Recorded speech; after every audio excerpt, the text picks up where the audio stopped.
مولانا عبدالحکیم اسحاق کے بیانات کے لیے حکیم اسحاق آفیشل کو سبسکرائب کریں۔ مولانا عبدالحکیم اسحاق۔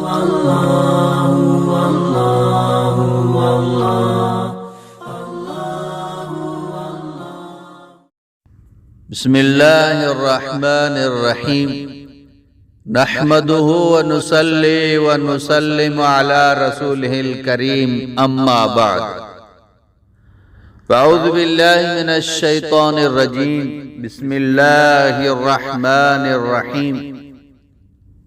ہر چیز کی حفاظت کے لیے یہ عمل، یہ نسخہ، یہ وظیفہ، یہ دعا بڑا مجرب ہے۔ سلف صالحین کا یہ معمول رہا ہے،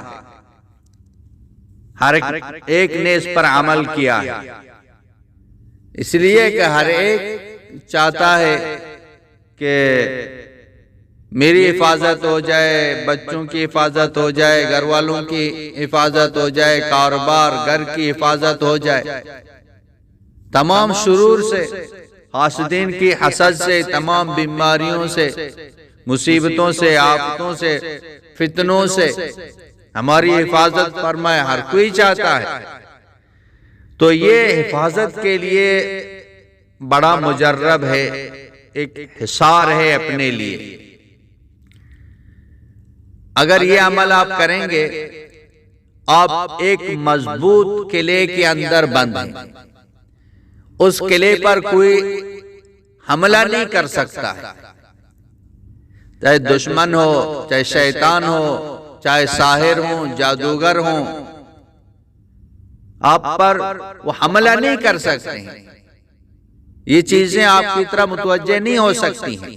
آپ حصار کے اندر، ایک مضبوط دیوار کے اندر آپ بند ہیں۔ مصیبت اس وقت آ سکتی ہے جس دن آپ یہ عمل کرنا بھول جائیں گے۔ وہ جب مقدر میں جو چیز لکھی ہوئی ہے وہ تو آ ہی رہے گی، وہ آ کر ہی رہے گی۔ اور جس دن آپ بھول جائیں گے پھر وہ مصیبت، وہ پریشانی جو لکھی ہوئی ہے وہ آ جائے گی۔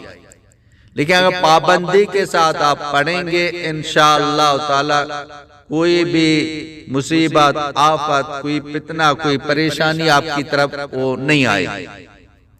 یہ حدیث میں بھی ہے، پڑھنے کا جو طریقہ ہے حدیث میں نہیں ہے، باقی یہ جو سورتیں ہیں، یہ جو آیتیں ہیں، یہ حدیث میں ہیں، یہ بھی حفاظت کے لیے ہیں۔ بچوں پر کوئی مصیبت نہ آئے، کاروبار پر، اور گھر ہیں، بڑے چھوٹے، مرد عورت، سب اس قلعے کے اندر بند ہوں۔ آپ ان کی نیت کر کے اس کو پڑھیں گے، اور پڑھنے کا طریقہ بھی بتا دوں گا۔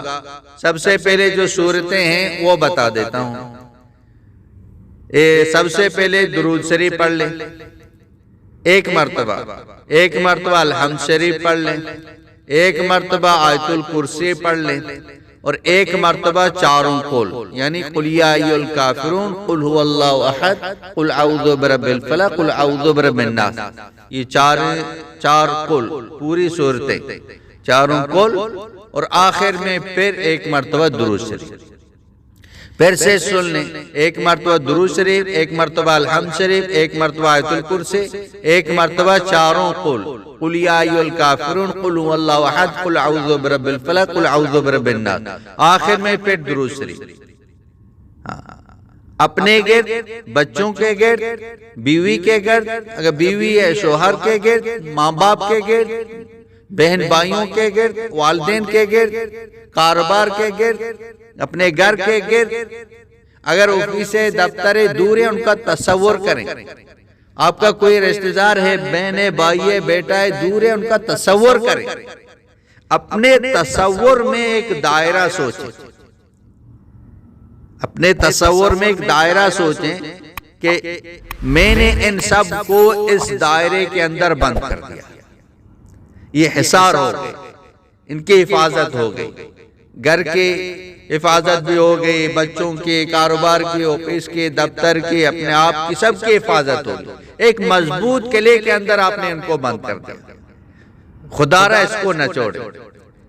نا لوگ کتنے پریشان ہیں، فتنوں کا زمانہ ہے، طرح طرح کی پریشانیاں ہیں. یہ ضرور کر لیں، بہت آسان یہ صورتیں سب کو یاد ہیں. سب چھوٹا بچہ ہے شروع میں خود اب تصور کر کے اس طرح پڑھ لیں. اگر بڑا ہو گیا اس کو خود بلا پڑھیں. جو پڑھ سکتے ہیں، جو پڑھ سکتے ہیں ان کو بتا دیں خود پڑھیں. لیکن ہر ایک دوسروں کی جو ہے اسی طرح جو ہے تصور کر کے وہ نیت کر لیں. انشاءاللہ تعالی تمام فتنوں سے، تمام آفتوں سے، مصیبتوں سے اللہ حفاظت فرمائے. بڑا مجرب ہے، اس کو چھوڑیں نہیں، زندگی کا معمول بنائیں. جیسے سلف صالحین کا یہ معمول رہا ہے، خود بھی عمل کریں اور یہ دوسروں تک بھی پہنچائیں. وآخر دعوانا ان الحمدللہ رب العالمین. مولانا عبد الحکیم اسحاق کے بیانات کے لیے حکیم اسحاق آفیشل کو سبسکرائب کریں. مولانا عبد الحکیم اسحاق.